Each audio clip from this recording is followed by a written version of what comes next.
Everybody read what you see on the screen for me. The space inside this circle represents my realm of knowledge. All that I think I know about whatever I think I know is depicted right here within this circle.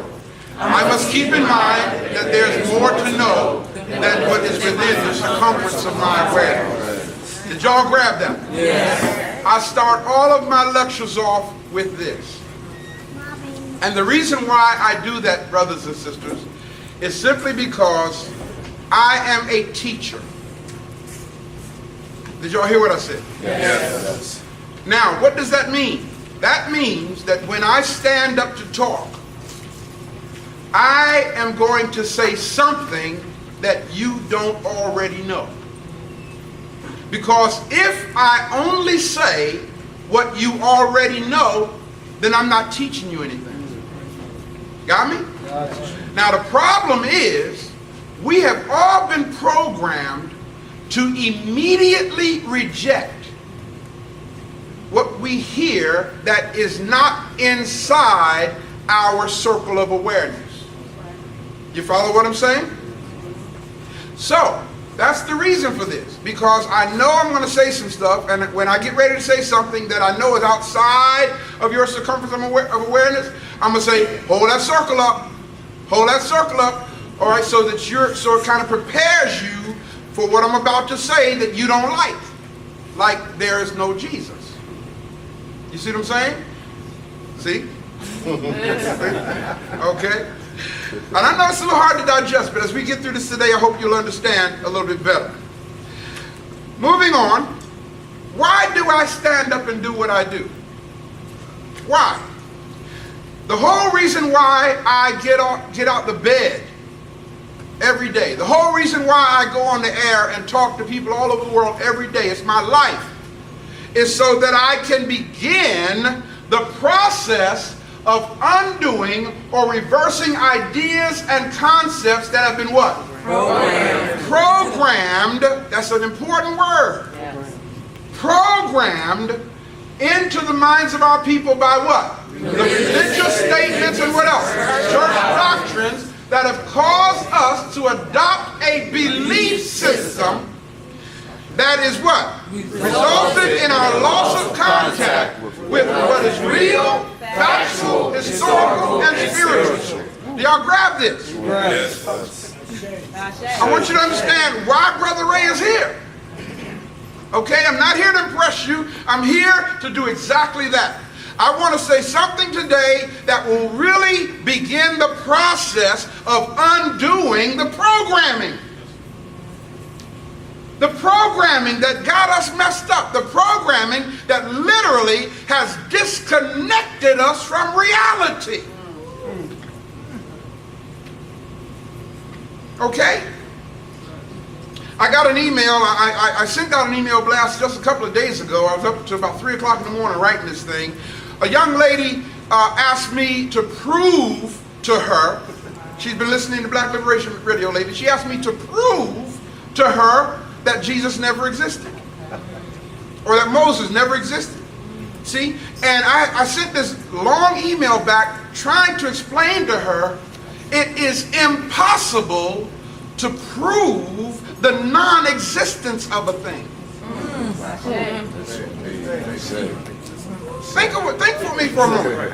If something never existed, how can I prove that it doesn't exist?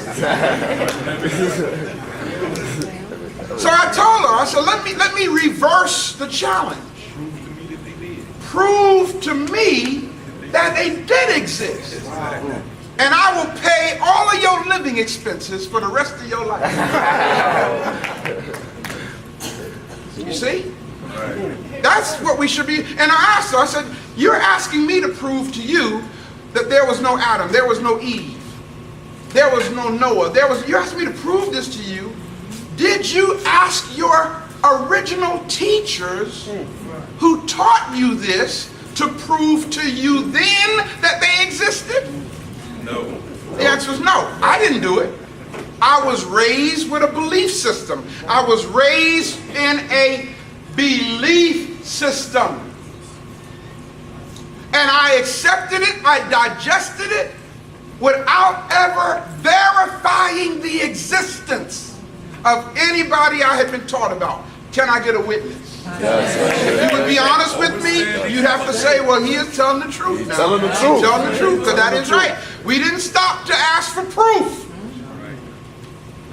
And we grew up believing it until somewhere in our psycho paradigm, it has become our reality. It has become our reality. That doesn't mean it's real, though.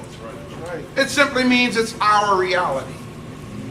Am I making sense so far? Yes. Cool. So what's deep is when you honestly believe that a person raised somebody from the dead, or when you honestly believe that somebody took 2 fish, 5 loaves of bread, and fed over 5,000 people. Got me? When you honestly believe that somebody broke God's laws of nature and walked on water. Now trust me, I am a psychotherapist by profession. Okay? And what we call the manual we use for determining psycho illnesses. Diagnostic manual, thank you, brother.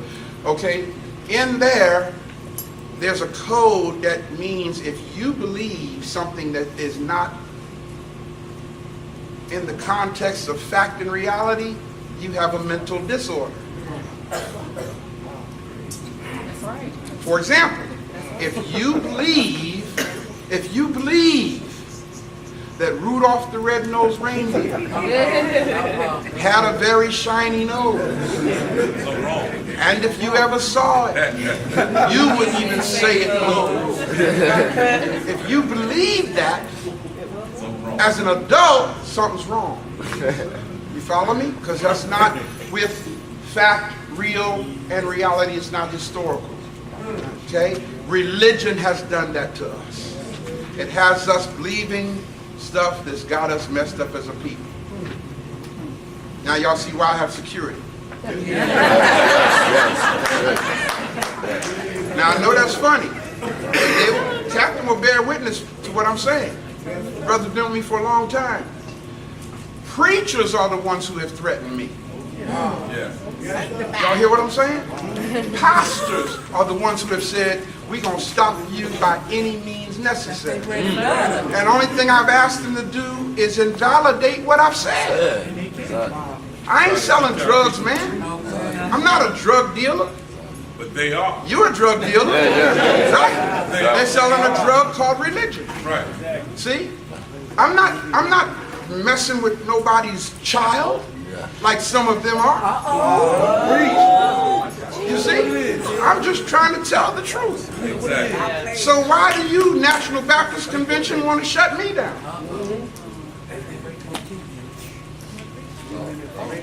You see? I was on the air one Sunday morning, and Captain radioed up to the radio station before I come down and said, Chief, why don't you stay up there for a while? Because there's somebody down here. We got to deal with this person. I said, well, who is it? He says, there's a man down here waiting to see you. I said, well, is he armed? He said, no. I said, well, I'm coming down then. You know, hey, I'm a man, he's a man, you know. I ain't no punk, we can won't. What got to be done with it. You know what I'm saying? And it's deep because as soon as I stepped out of the radio station, Captain bear witness, this brother charged at me and I got to subdue him. He was one of the ministers in St. Louis because he was under a mandate to stop me. You see? So it's really deep that I have to go through this from religious leaders. You know?